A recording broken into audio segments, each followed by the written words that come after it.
Happy new year, happy Christmas. Snowfall हो रही है अच्छे से, माउंटेन्स पे मस्त बर्फ़ जम रही है, सारे पेड़ों पे बर्फ़ जम गई है, इतना अच्छा व्यू आ रहा है, कोहरा जम रहा है, लोग एंजॉय कर रहे हैं, हम भी एंजॉय कर रहे हैं बर्फ़ को, फोटोग्राफी को, वीडियोस को, सभी चीज़ों को।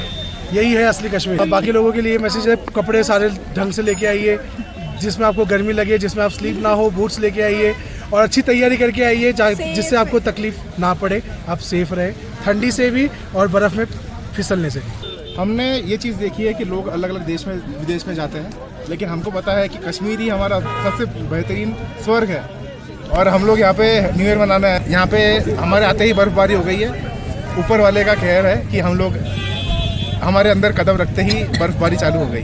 बहुत ही फ्रेंडली है, कुछ भी काम होता है तो मतलब कुछ भी पूछते हैं तो वो अच्छी तरह जवाब देते हैं। इवन आर्मी भी साथ में रहती है तो लोगों को एक विश्वास बना रहता है। तो यहाँ पे किसी चीज़ का डर नहीं है। जो कुछ टाइम से तकलीफ चल रही थी, अब मेरे को नहीं लग रहा कि वो तकलीफ कुछ है।